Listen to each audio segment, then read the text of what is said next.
Sounds like the same group. Some have two reasons. Anyway, if you want to pass your Christmas gifts to the aisle, we'll have the ushers pick them up, and I'll wait for you. This crowd's been dipping some lewds in their nog. Why? Every night, a new outfit. You like this? You are becoming a fashion... Thank fashion you. plate. I needed something to pep me up tonight because I miss Tommy. He's not here tonight. Where's Tommy? He went to see Santa Claus.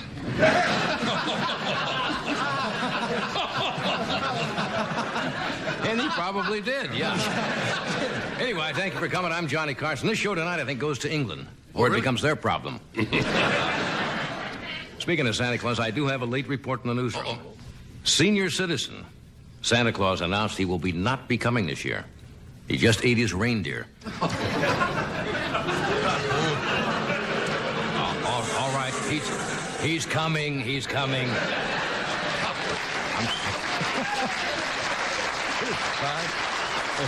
They bought that. He's not coming. I've been living in California now for about 10 years. We used to do the show from New York. And Christmas out here, I love New York. I prefer New York City at Christmas time. It is not the same out here. I remember when my kids were very small. In New York, you would take them to Macy's or Gimbel's, right? And they climb up on Santa's lap. And they ask him for presents. Out here, you take your child to the drive-in toy department at Zodi's. And he shouts his toy request into a plastic Santa's face. It's not the same. Are you enjoying all the television commercials for Christmas? Don't you think? I think it's a little shameless the way Madison Avenue exploits Christmas every year, just for the sake of a buck. I saw a television commercial last night. Showed the three wise men stopping in the desert. You heard a voice said, "You spent 6 tough days following the Star of Bethlehem. You've worked up a real thirst. Now it's Miller time. Now, come on. Enough.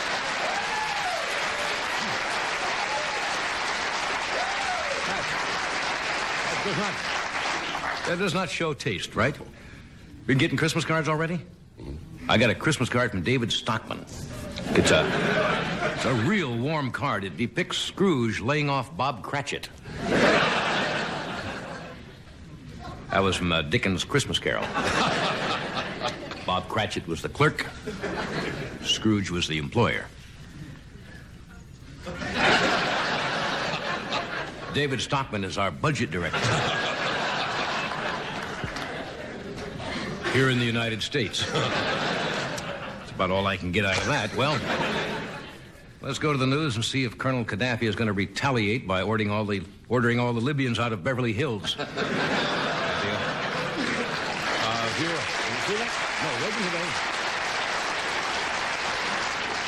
President Reagan has ordered all Americans out of Libya. All United States passports are being invalidated to Libya. Sorry, folks, there go your 2 glorious weeks in Libya. I know how you feel. Have some good news and some bad news tonight. Good news is that President Reagan and Leonid Brezhnev, the Soviet leader, are planning to meet to stop the nuclear arms race. The bad news is they can't find a safe place to meet.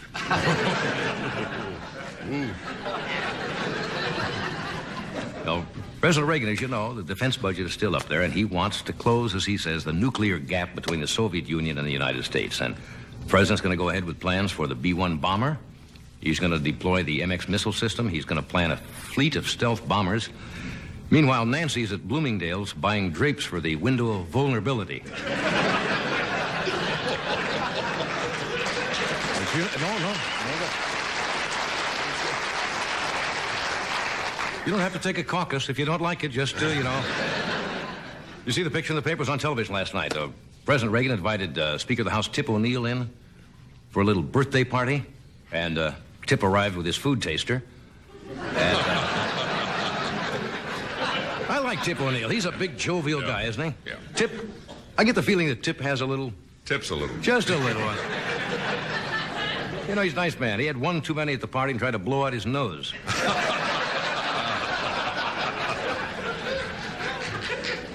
Little medical news in the paper today. You may be in the mood for that. And we'll find out shortly, of course. Scientists are coming up every day with a possible new cure for cancer or something that may help you. Recent evidence, some evidence shows that eating carrots may prevent lung cancer. Did you read that? People should eat carrots instead of smoking cigarettes. That's probably true. It might kill the romantic mood a little bit, you know.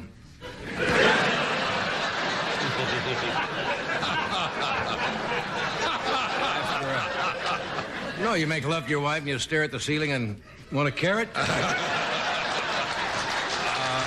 is it?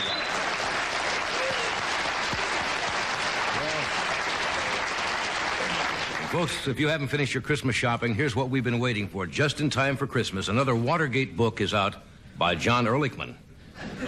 That make you happy? Yeah. I think this is his 4th book or something, and the Nixon administration was very prolific. They've turned out 45 books and 36,000 license plates.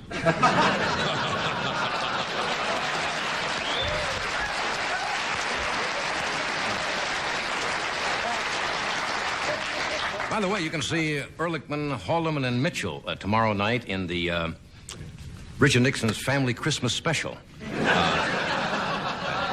Dick's guest will be Gordon Liddy, who will hold his hand over an open candle while singing Silent Night. Should be a biggie. If you want the ultimate Christmas gift, it was an item in the paper today that the gold Mercedes-Benz that Hitler gave to his mistress Eva Braun is up for sale. $500,000. But think about it. It's an easy car to park in the city. It just occupies somebody else's parking spot. That's the end of the joke.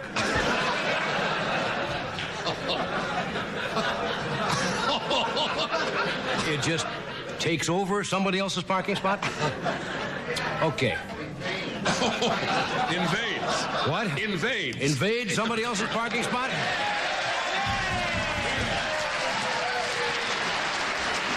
Here. Wow. Okay, I kind of hate to finish on that one, but should have stayed with Gordon Liddy, but Hitler never was a fun guy. You just can't. That's right. That's the problem right there. You should not do jokes about Adolf Hitler and Eva Braun. No. Not a fun couple. Even though they met at Club Med. Just not a fun couple. Okay, I'm going to think. We have a real, a good show. Yeah. Good show. That's the word I was looking for. Two of my favorite people, two of the best actors in the business, Jack Lemmon and Walter Matthau. Yeah. So stay where you are.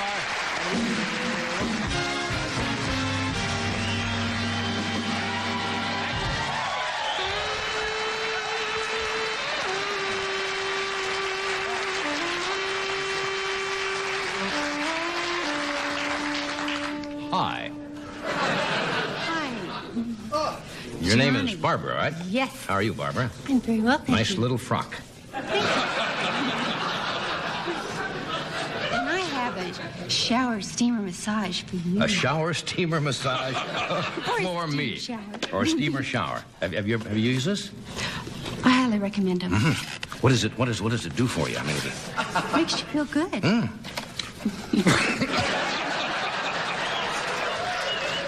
well, we should give this an old tryout soon. Okay, thank you, Barbara. That's very sweet of you. Now, here's a message from our new sponsor, Teledyne. Makes this. Right. Yes, That's yes. good.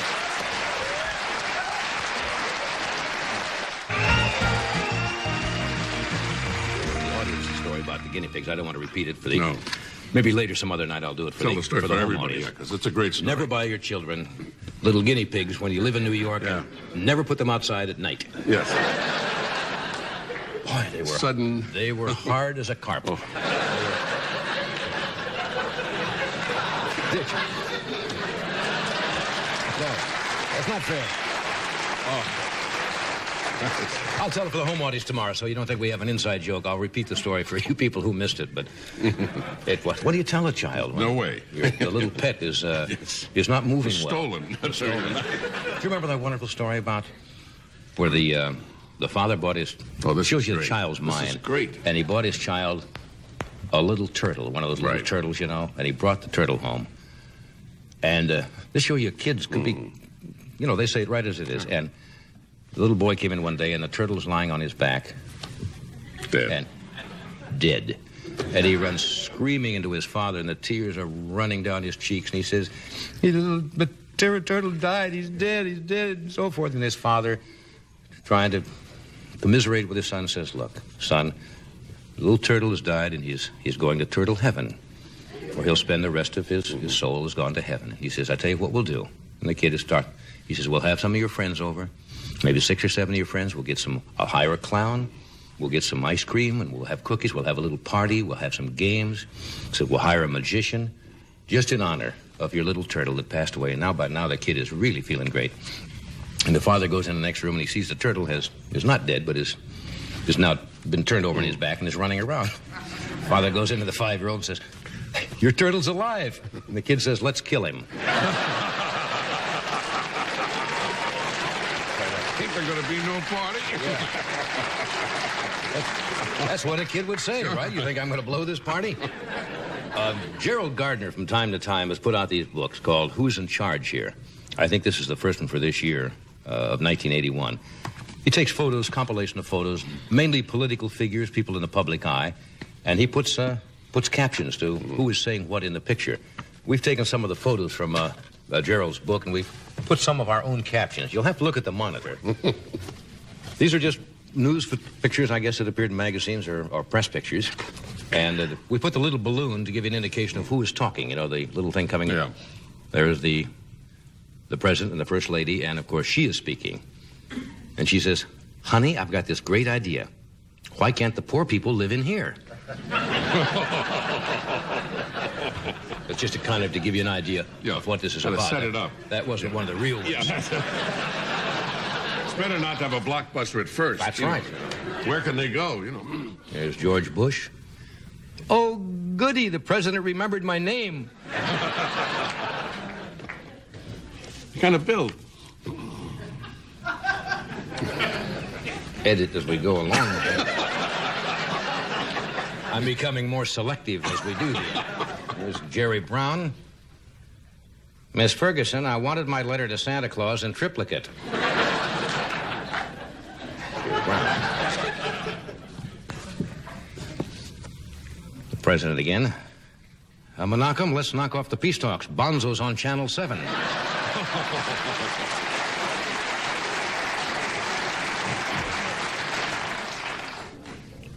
I did this joke in the monologue.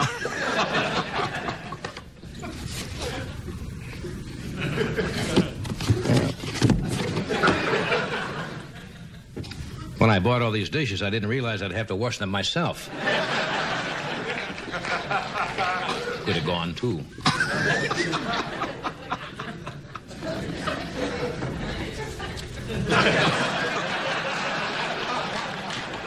A lot of cards you'll be able to use again.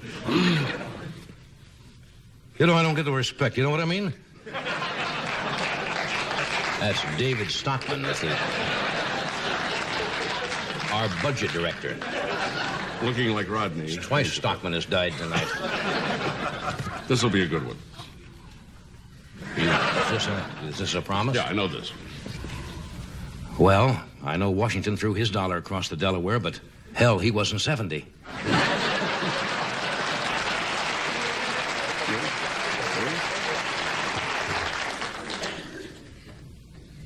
You know who that is, right? Mm-hmm. That's Elizabeth Taylor. I should identify that. Yes.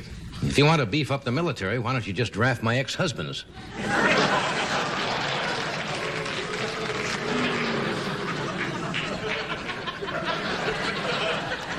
Let's kill him. I can't help myself, Leonid. My beard wants to neck with your eyebrows. Now you're talking. Now we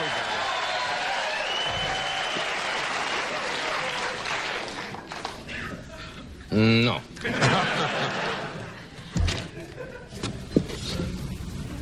I think I smell a commie.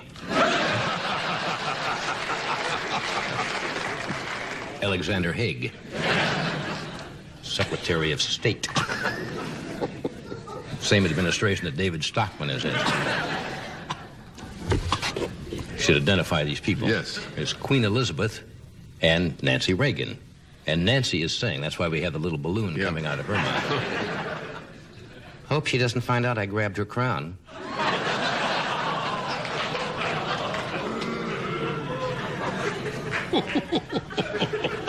You'll have to look closely at this one. Yes, very closely.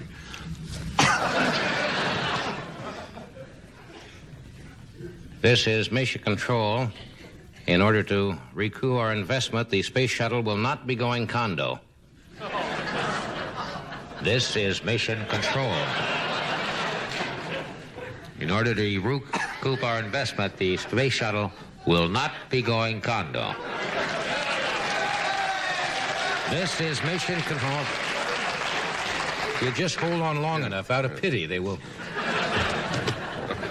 This could be a good one. Wait a minute. Well, let's see. Give it every shot.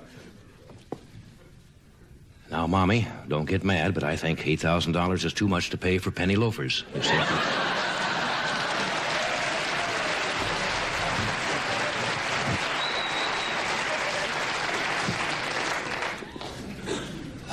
Fritz, could you spare me $5 till Tuesday?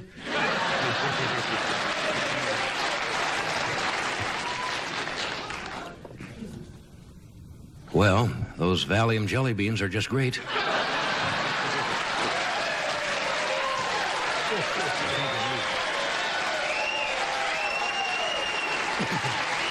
Okay. Win a few, lose a few. Jack Lemmon will be out in a moment. Walter Matthau is here, so stay where you are.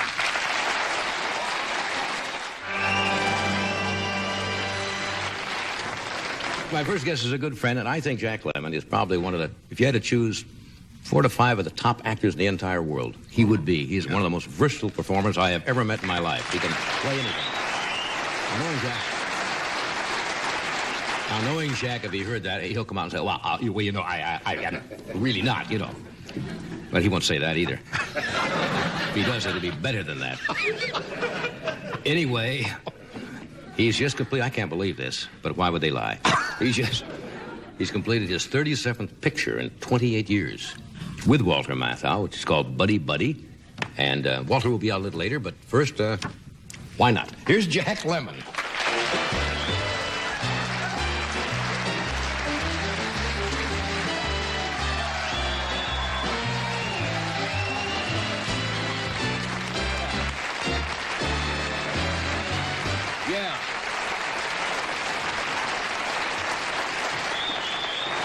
Hello, Jack. How are you? I understand you were out with our producer last night, or amongst him with Mr. DeCordova? He said that I had to wear the same suit, and I had the thing pressed this morning. Oh, Lord. I just got back from New York, and I got pneumonia. Somebody told me it is really... it's very cool. You don't put your tongue on the pump handle back there. No, you don't. Where is it? Put it... Do you ever remember when you were a kid, and you'd go out, and your mother would say, and you'd see something, to never put your tongue on anything metal. Yeah. And you couldn't resist. And you'd go over, and they'd have to come and pull you off of this thing. Where's home for you originally? I forgot. Originally, Boston. Boston? Yeah. Boy, did they have snow. Yeah. I mentioned this last night. You see what the poor mayor of Boston said the day before yesterday? They had a big snow. And because of all the cutbacks, I guess, that have happened, he said the city of Boston has used up their entire budget for snow removal last week. And that was the first snow of the season.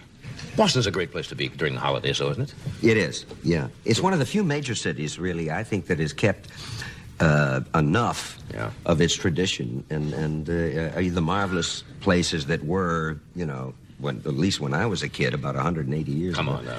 I mean, historically. Yeah, they've kept it. They really have. But out here, I find in California, it's a little tough for me to get into the Christmas spirit because, you equate it with snow, you equate it with cold weather and so forth. Yeah. And do you ever think about that? Did you ever go back home? John, I want to tell you something. I not only think about it, is the show going to continue this way? I mean, is this what we're going to do? Our childhood? Were you dozing off there, Jack? Okay. No. wonderful to see you. No, you're How you been? absolutely right. That was just a little kind of get acquainted, and we didn't really need that. How's your wife? She's a lot cuter fine. than you are. How's your wife? You know, Looking she's good? terrific, except Wonderful. she's sick in bed like I am. Well, it's But nice she of is. you to We come both with got all the of flu. this. Huh? You Oh, caught are this you obvious- kidding? I wouldn't miss it. Okay, this is really moving along now. I keep... Oh, Lord. this will catch fire in a moment. You were out Don't late. count on The it. man's got the flu, and he was out late last night, and you probably had a couple. No, And, no. No. Freddie did. I wouldn't. He said the same thing about you a moment ago. He did? Yeah. Well, everybody. Yeah. I think it's both our wives, is what it is. Yeah. We have both been known in our days. Not as much as we used to. Oh, yeah. Oh, yeah. Well, you can't really, you know, as an actor, you have to experience things. You can't just do things without knowing. In other words, when you had to do for Days of Wine and Roses, Drove me to drink. actually had to go out and...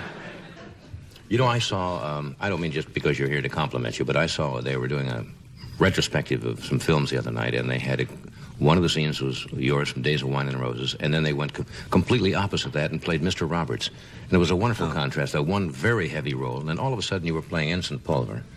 And I got hysterical all over again. That's got to be one of your favorite pictures of all time. Oh, Well, got it your Academy is to Award, me. of course. Yeah.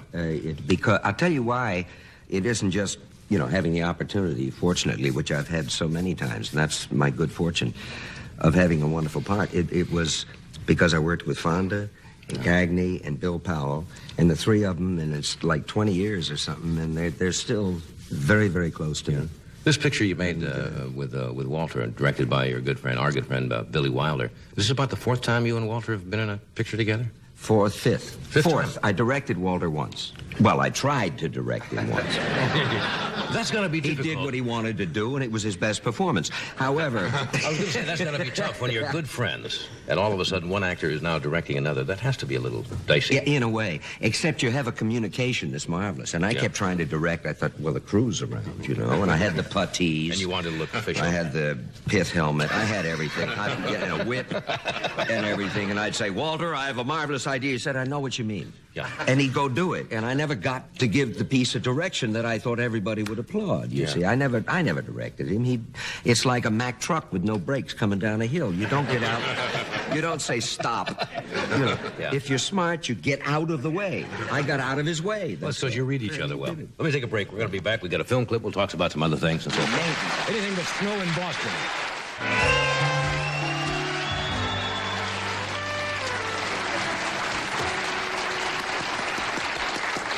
I keep trying to find out things about you because I've known you for a number of years. Somebody told me, one of our staff, true, you were almost or were born in an elevator, or was that one of those? Yeah.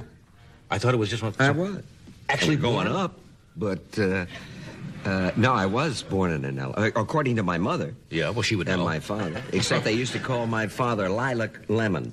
Lilac? Yeah, Lemon? because nobody could lilac lemon. But truthfully, he would tell these stories because he thought they might be amusing. Now, did your dad tell you the story? Did your mother say that? No, my mother. No, I think I was. And I got a letter from the Newton Wellesley Hospital.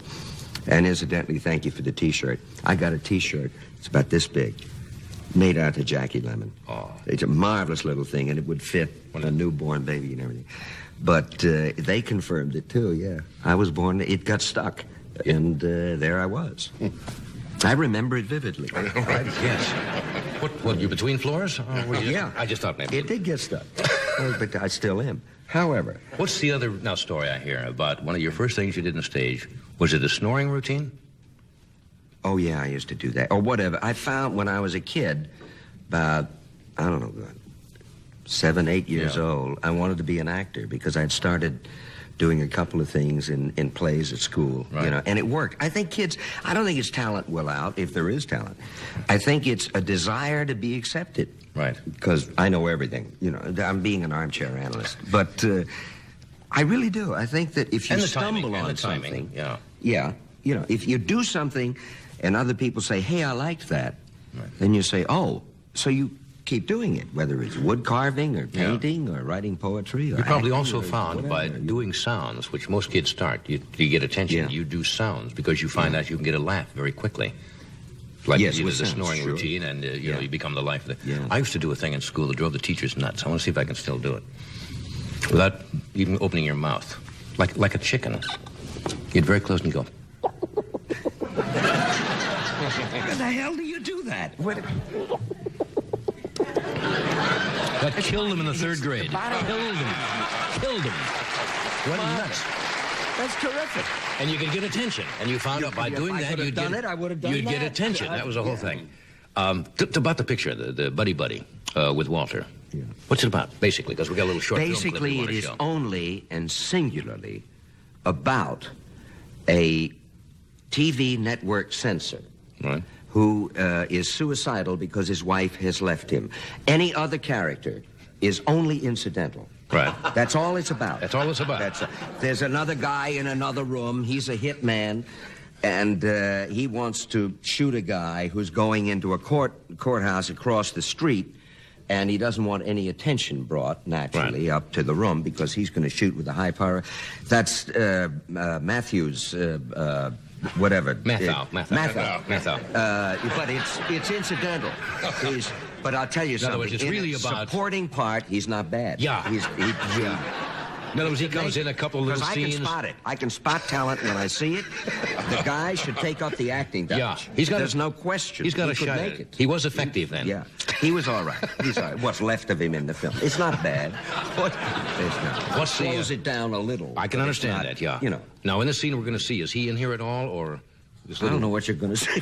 What do we got No, here? I think the scene... Freddie, am I right? It's... yeah. Handkerchief scene? Walter has finally gotten so upset because time is getting close. At 2:22, a fella's going to come across the street Right. under armed guard and get out, and Walter's got to go Right. across out the window and everything.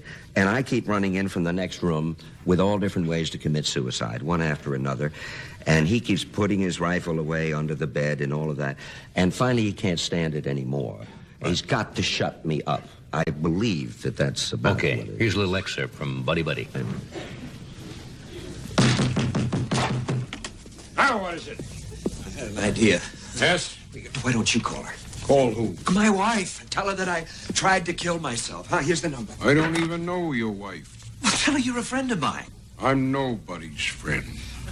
Tell her that my life is hanging by a thread and that I'm slipping fast, and then she'll have to come. Look, I don't seem to be getting through to you. I'm a very busy man, so don't bug me, don't hassle me. Get off my back. You mean you're not going to call? No. Okay, the deal is off. What deal? You don't call her, I'm going to do it again. you and are? again and again. I got razor blades. I got sleeping You pills. got a handkerchief. A handkerchief? Yeah. What are you going to do with that? We got a handkerchief. Walter will come out talking. Anyway, Walter, what was the name? Matthews. Matthews will be out in just a moment to join us and tell you about his part in the picture. Because he talks like this most of the time. That he does. We'll be back.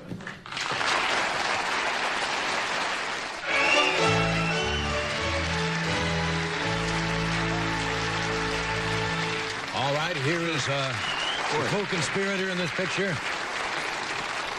I think between both of us, we've given him really enough of an introduction, don't you? Yeah, probably. He's a superb actor. Walter Matthau.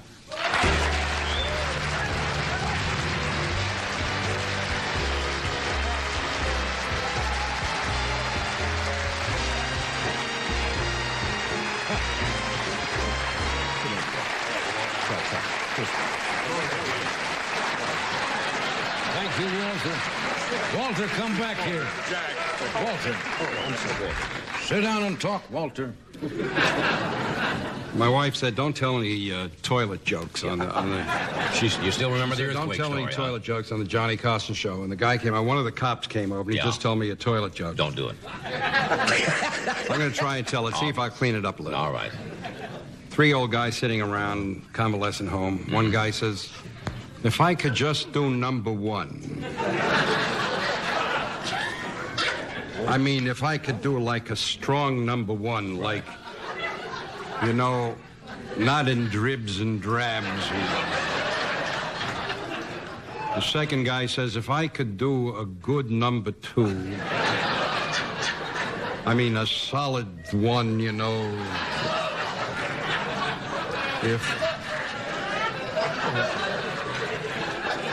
the squeeze, and it comes out, it's terrible.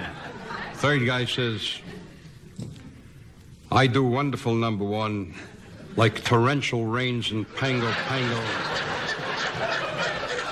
like the Mississippi River. He says, that's at 7:30 every morning. And 7:35 in the morning, I have a wonderful number two. He says, like Mount St. Helens. He says, is erupting.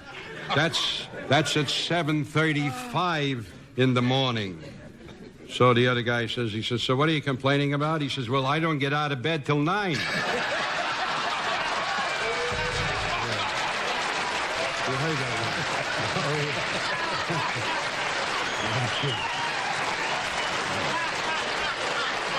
I thought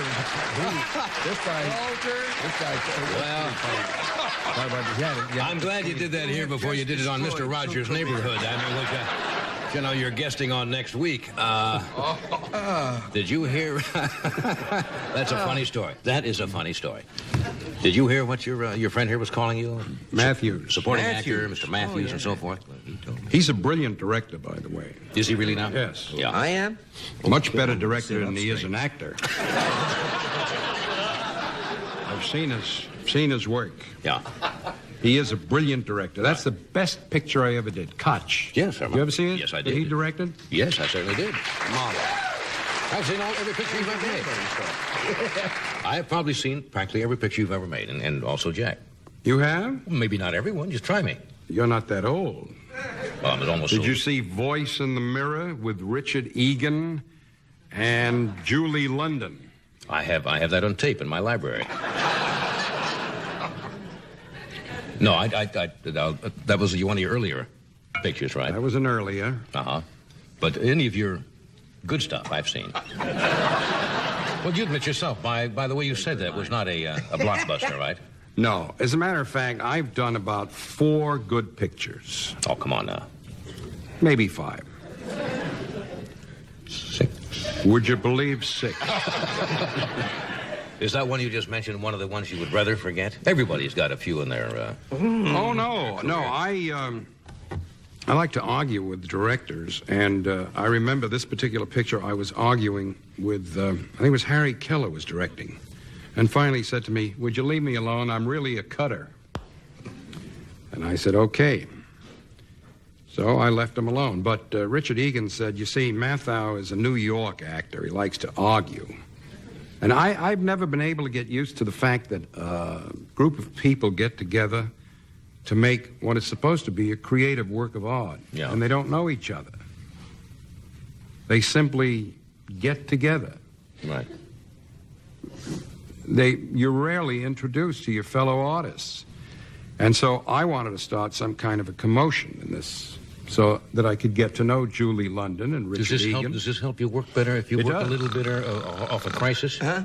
Yes, I'm it does. serious. A lot of people have to work close to the edge, they say, or walk along a tightrope. Absolutely. Absolutely.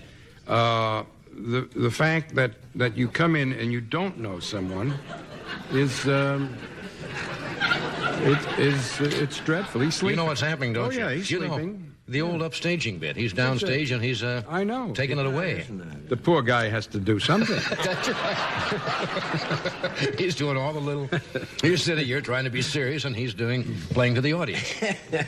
No, ever do that? what I did was with Harry Keller, I said, wait a minute. I says, I can't say that alcoholism is an incurable disease. Let's say that it's a disease for which medical science has not yet found a cure. Mm-hmm. And Julie London said, oh, well, that's a lot of baloney because I happen to have a friend who is an alcoholic and it is an incurable disease and so forth. And I got her angry, and that, I think, is what I wanted to do because then I got to know, then we spoke about it, Yeah. and we began to look at each other and know each other a little better. Right. In other words, just walk on cold and not have... Yeah. Yeah. He's doing terrible things over there. We're trying to have a serious discussion. He can do it. He can do anything he wants Art to. of filmmaking here. This kid can do anything he wants. Right. Right. Lemmon. Let me do a word from one of our sponsors here, and we'll come back.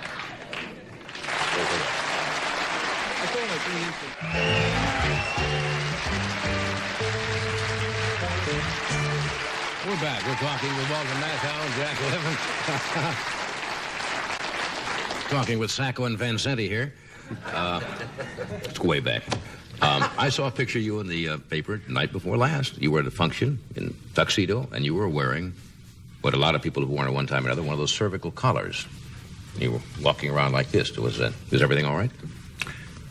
It hurts every once in a while. Yeah. During the picture, I had to slide down a laundry chute. I had to throw him down the laundry chute to escape from the cops. And it looked like a fairly simple job. It was about 4 feet. Right. And the grade wasn't more than about 15%. And we're supposed to land on a bunch of mattresses. And the mattresses are on top of a scaffold, which is about 10 feet high. I didn't realize it was on a scaffold. I simply thought I'd hit the mattress, and that was it. Mm-hmm. Well, I kiddingly said to the director, Billy Wilder, I said, "No, I can't I can't do that. You want me to throw Lemmon in there? The poor guy will get killed." He said, No. This is easy. Just do it. Listen to me. Don't argue, please. How would Billy say that? Couldn't he say? I said, "No, please, don't." You know, he talks with a Stuttgart accent. I said, "Well, let me test it out." I went down, and the thing is that when I was a kid, I was always afraid of those sliding gadgets. What do you call them? Slides. Sliding ponds? Call them slides. Slides. I was always afraid of that, and Slides. I used to hold on like this, and this is what I did. I didn't want him to go first, because he wouldn't be here now. He'd be dead. And I hit the mattress and went head up in the air. It acted like a trampoline, and landed on here, busted a few bones, separated the clavicle here, and there I was in the most severe pain. I was in such pain that when the prop man came down, I know he carries a gun, and I said to him, "Joe, please, shoot me." That's painful. That's very painful. It was that painful. Lemmon was white as a ghost. He ran down, and he took off his jacket, and he rolled his jacket up, and he put it under my head, and he said, "Are you comfortable?" And I said, "I make a nice living." I've got a few dollars. You're going to look at me with a straight face and do that, aren't you? No, what I really said, no, that's a joke. But what I really said was, that's a joke. Yeah. But what I really said was, "Jack, it's curtains." Yeah. You really thought? That's what I said. I never expected to live more than another 10 minutes after that. Are you serious? Oh, yeah. Oh, I was in the most vile pain. Just terrible. But the marvelous thing is he loves the English language and the use Yes, of the I know. English language correctly. I mean, you know, he, like in the dressing room earlier this evening, he was saying, what was that marvelous word you came Oh, up the with? tautological things. I have them right here. Tautological thing. And if a writer writes Baby a cliche... puppies. Baby puppies. It's tautological, Baby- repetitious. Anyway. Tautological. Baby puppies. It's also redundant, right? Redundant. Redundant, yes. Anyway, the point is he